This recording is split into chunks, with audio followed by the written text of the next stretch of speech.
Hey everyone, this is Kandace and Sher with Processing Trauma Out Loud. Sher and I are coming back after a conversation last week about a group experience that we had, actually for Sher and I just last night. But Sher, we were talking about the environment of this group that we're in, which feels pretty different for us. Like we have experienced it in the last few years in other groups. But there is a sense of containment around the deepest emotions that in the past maybe we felt, oh, this is too much, or I can't share this because I'm really the only one that probably struggles with something like this. And now we are tasting. And I want to use the word tasting because I believe healing is an experience. I do believe that we learn lessons, but the neurochemicals in our brain, the neuroplasticity changes through experience.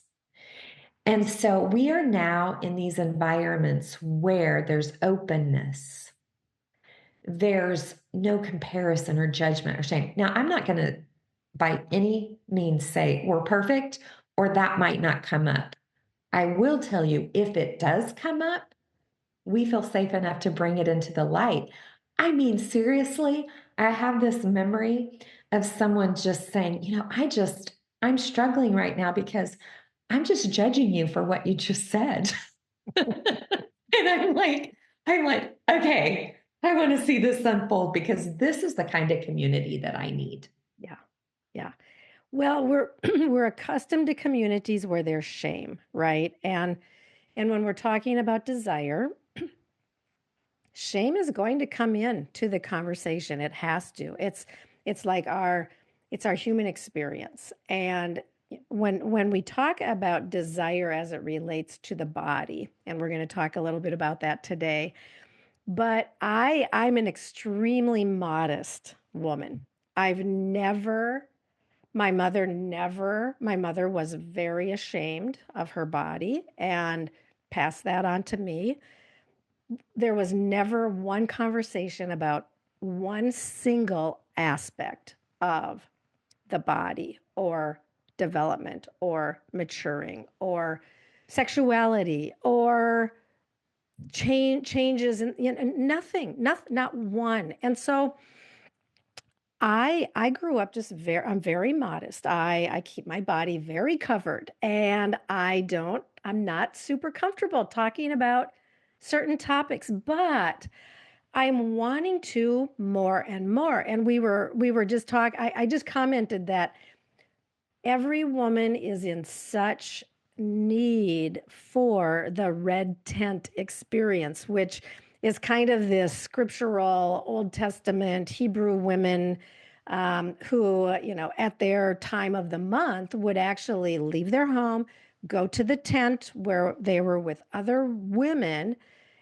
at this, going through these transitions, these stages, these rhythms of life where things could be talked about. And I'm sure it wasn't perfect, but where things could be talked about that in my context were never talked about. And so shame, there's always been a lot of shame around my body. And so when we talk about desire, especially as it relates to the body, I can get very anxious very quickly, but I am noticing that in my body now, and I'm wanting to stay present more, and I'm seeing micro movements, micro changes. But this is not an easy place for us to be.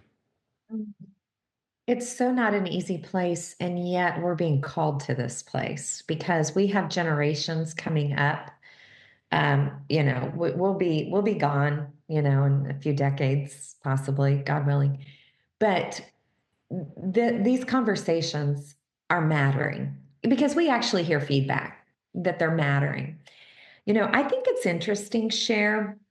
You and I often have stories that you're on one end and I'm on the other. And there's this beautiful place of bringing something together, um, because we help each other understand the difference, right? And for our listeners, I literally have people will say, "Wow, Candace, I can relate to you in that." I just had this not too long ago. Someone messaged me and said, "Oh, I really related to Cher's story in your last podcast." Okay, podcast episode. Well, I don't remember. This is just coming up for me. I don't remember ever feeling shame about my body. Okay. Now, here's where the shame showed up because, like you, I was not taught anything about my body. Now, I will tell you in certain environments, I was told you don't do this with your body. Okay. My shame came in when I could not and did not live up to the should nots and don'ts. Okay. So my shame came in. There's something so wrong and bad with me that I can't be a good girl. Mm, And then even the teenage protector part that was developed. If you read my memoir, you're going to get the whole story that would say, fuck you. yeah, You have no idea, you yeah. know? And so I love when I hear from someone that's read my memoir and they were able to connect. I've had a few people say this, you know what? I would never said this, but I had that fuck you part too. Yeah. Well, and say a little bit more about that for our listeners to understand. Like, why did you have that part? What was it protecting? How was it protecting? Mhm. So just a snippet of my story was, and this is in the book. I was left physically alone as a child many times. And in the aloneness, there was so much fear that would overtake my body. There were times I felt paralyzed. In fact, in one of my stories in my book, if you read it, you'll hear about the circumstance that I peed my pants because of fear. And so the first time I had sex, and I realized that someone being in you, I apologize if this is too much info for people, but it's just true. If someone is in you, you can't be more unalone. There was a sense that that type of connection meant that I wasn't alone. When my coach said, Candace, what you needed was not someone in you, but someone with you, I lost it. Sure. In fact, I'm feeling the emotion of it now because I know that that was true. But because I found that soothing, that comforting, that voice that would say, you're not alone in that way, I had to develop the fuck you part for the judgment that came against me. Yeah. And I didn't have the language at the time, but what that young girl was saying is, you don't know me, you don't know my story, and you don't know what this does for me. Yeah. Not because I'm a slut, not because I'm a whore, not because I'm bad, but because I don't feel fear in these moments. Mm, And it is more important for me not to feel fear than to care about what you think about me. yeah. It's like you were saying, you don't get to judge me. You don't get to judge me because you don't know. And I want to, and thank you for sharing that, Candace. And it's there's so much there. Am I You're take a breath. Take a breath. okay? We're talking about desire, and I wanted to just name this. I feel like you are naming it indirectly. Like your desire was for security. You were left home alone to the point where you were terrified, so terrified.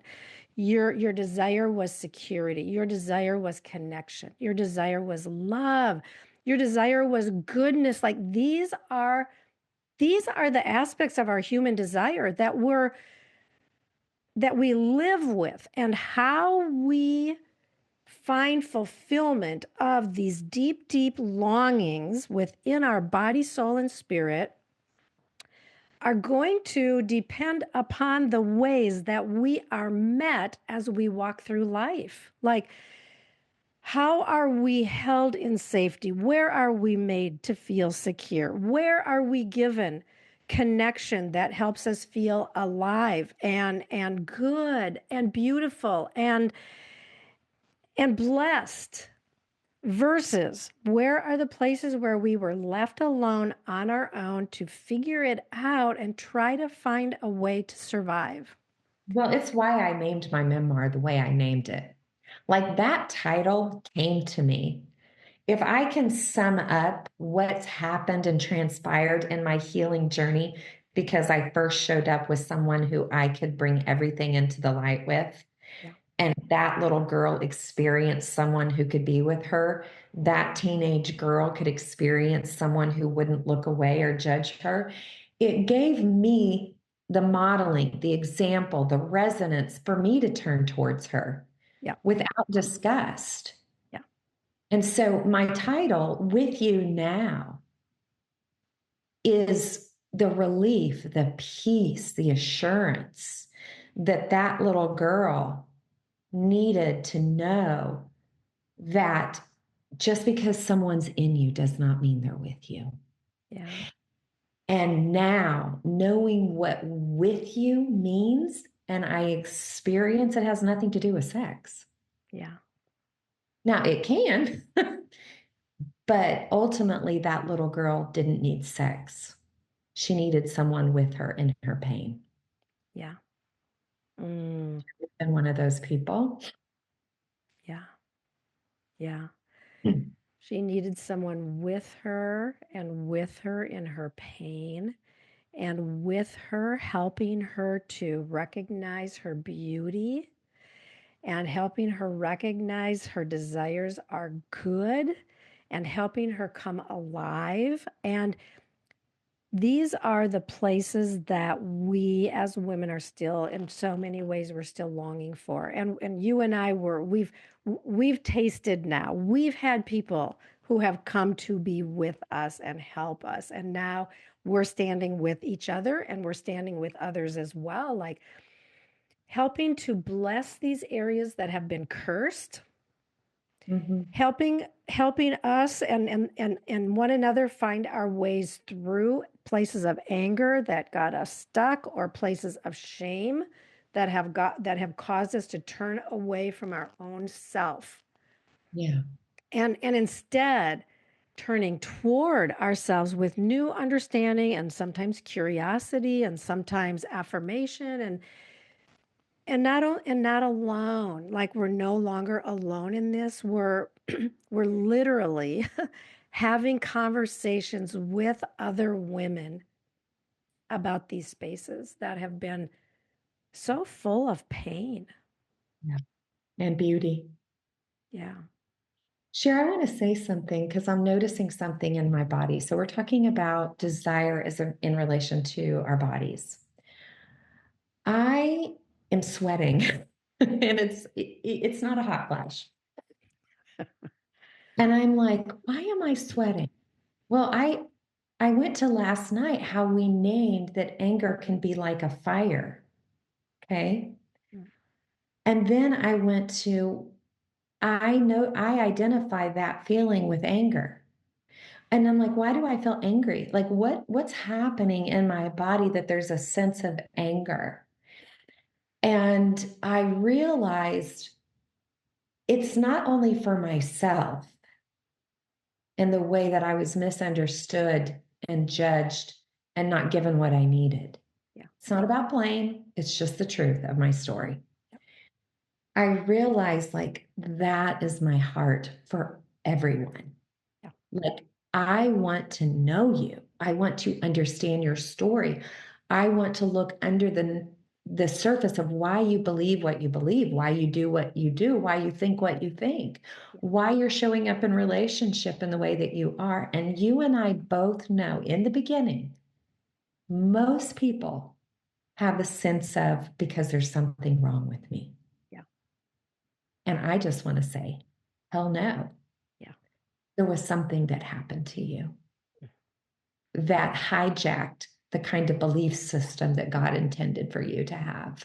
Yeah. But we can be with you now in Yeah. it. Mm. Mm. Well, I didn't know this conversation was going to take this turn, but thank you, Cher. Mm. Yeah, thank I want us to end with this. With you now is a reality that we know, like with other women who are with us, but also the with you now aspect of how we are able to be with our own body, soul, and spirit in a position of love and curiosity and acceptance. And it's just beautiful. yeah, yes. I just want to say I love my teenage girl now. I love your teenage girl too. I really do. And she's good for me. She still wants to get me in trouble sometimes when she gets angry, but I'm able to contain her now, mostly. Yeah, good to be with Oh, you today, friend. Love you. you too. Love you so much, Candace.